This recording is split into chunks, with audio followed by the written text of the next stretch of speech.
Hola, saludos a todos. Hoy voy a tratar el tema de la masonería porque es un tema muy recurrente en este mundillo de la conspiración, pero a veces se le están llegando por una parte culpas que no tienen y por otra más implicación de la que es real, ¿no? Entonces, a mi parecer, el verdadero poder de la masonería no se basa en que los 20 millones de masones que hay en la actualidad estén todos inmersos de manera consciente en una conspiración, ¿no? Porque la estrategia de esta élite consiste en atraer individuos a estas logias para tenerlos entretenidos en los grados menores, haciendo una vida cara al público como que son de mucho interés social y tal, y en su momento aupar a algún individuo de estos en concreto cuando a la élite le convenga, ¿no? Así, ¿no?, como una hermandad, van colocando peones en puestos estratégicos, ya sea en la gran empresa multinacionales, en la banca, en la ciencia, en la economía, en la educación y sobre todo en la política. Y así se entiende que tan pocos efectivos consiguen manejar los designios de este planeta, ya que forman de esta manera una intensa red interconectada, ¿no?, con todos estos peones en estos sitios, donde entiendo que una simple llamada o una insinuación, o sobre todo a través de las materias que van entrando para tratar en las logias, ponen en marcha pues toda una maquinaria muy bien lubricada. Pero el principal factor de la masonería, que tiene la masonería, para que la élite se fijara en ella y estuviera interesada en controlarla, radica en su apropiada estructura de funcionamiento, donde el masón de grado inferior nunca sabe las enseñanzas transmitidas a los de el grado inmediatamente superior, y así en toda la escalera. Y esto es así desde el grado 1 hasta el grado 33, ¿no?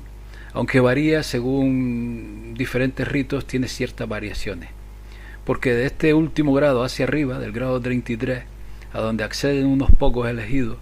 que sopesan en un momento dado si volverse atrás o dar el paso definitivo, del cual no pueden regresar, puesto que de alguna manera quedan atrapados por los secretos de este individuo en particular que la logia posee, de los favores que le ha hecho o de ciertos rituales que también deben quedar en privado y son una especie de seguro para estas logias, para tener atrapados a estos individuos, ¿no? Hay que decir que si bien fueron los templarios quienes recurrieron a la estructura masónica, ¿no?, a la estructura esta que acabo de mencionar, sus miembros, los miembros en aquel entonces, eran reclutados para transmitirles ciertos conocimientos ancestrales provenientes de Egipto y de Babilonia, ¿no?, enfocados más a la manera de labrar y tratar la piedra, enfocados al conocimiento arquitectónico para aprovechar el sonido, la reverberación idónea y la luz adecuada para erigir sus construcciones, casi siempre en lugares telúricos con ciertas energías magnéticas y ciertos conocimientos que estos templarios poseían. Esta masonería regular se convirtió en especulativa a partir del siglo XVI, cuando los jesuitas, que son los auténticos sucesores de los templarios, emprendieron una eficaz campaña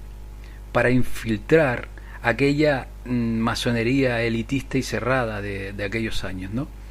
que ya antes había sido impulsada en Escocia por templarios que acabaron en este país tras la disolución de estos templarios. Los jesuitas, disueltos por el Papa en el año 1773 y respaldados por un considerable poder económico bien guardado en la banca Rothschild, y también por haber logrado un poder estratégico de haber colocado a sus integrantes en lugares de bastante influencia, pues no estaban dispuestos a hallar por tierra aquella labor de casi 2 siglos, ¿no? Entonces no dudaron en fabricar, 3 años después, en 1776, a través del jesuita Adam Weishaupt, a los Illuminati de Baviera como herramienta para infiltrarse en aquella masonería. Su plan consistió en provocar un problema en la masonería británica, ya controlada por familias templarias como los Sinclair, con un detonante que consistió en la prohibición de entrar en las logias a católicos y gente de menor rango social, lo cual generó una reacción en la masonería francesa, ¿no? Una reacción en la masonería francesa, donde los propios jesuitas, a cara descubierta, aquellos jesuitas expulsados por el Papa, alentaban a que se abrieran las logias a más estratos sociales y a otras creencias como la católica. No solo se impuso la propuesta jesuita, sino que los jesuitas, salieron reforzados a ojos de la masonería, ¿no? Aportando estos jesuitas además la solución al problema y a la reacción provocada. Y consistió en estructurar las logias con más grados,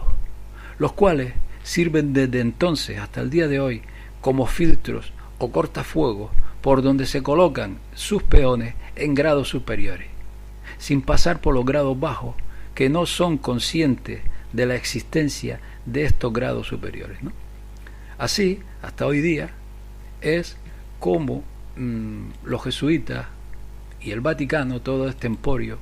controla a este ejército de masones. En general, la masonería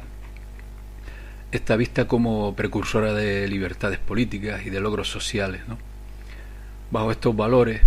en apariencia plausible, fue movilizada, una vez infiltrada,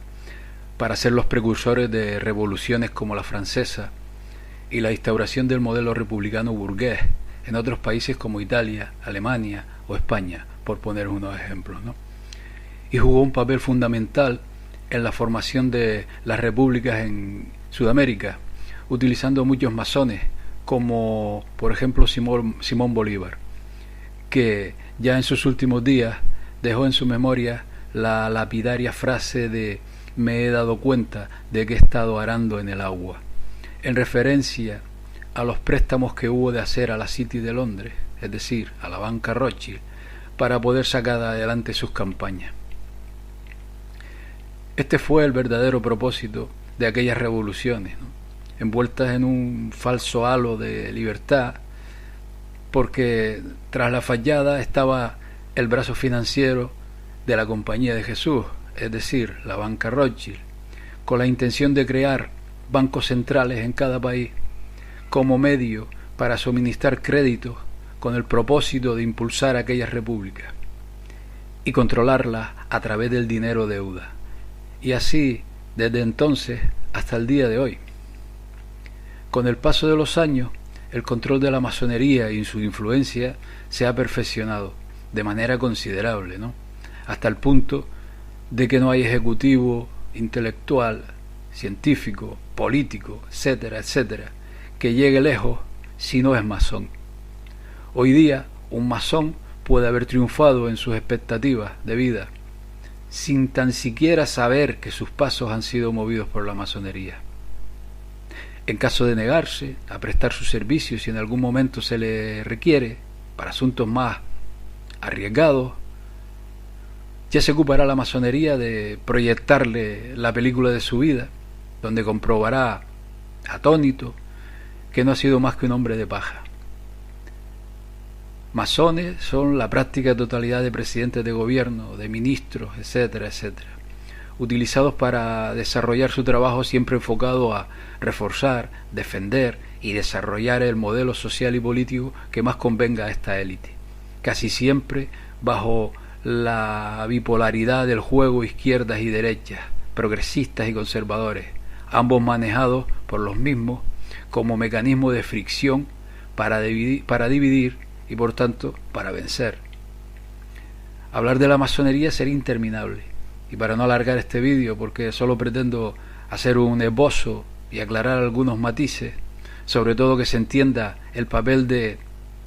tontos útiles de la gran mayoría de masones, a diferencia de aquellos otros de grados altos que saben muy bien el daño que están haciendo a este mundo, como esbirros de ese poder oculto que nos está encaminando hacia un mundo, una sociedad, un ser humano vacío, rodeado de tecnología, carente de empatía y de la más mínima esencia que nos caracteriza.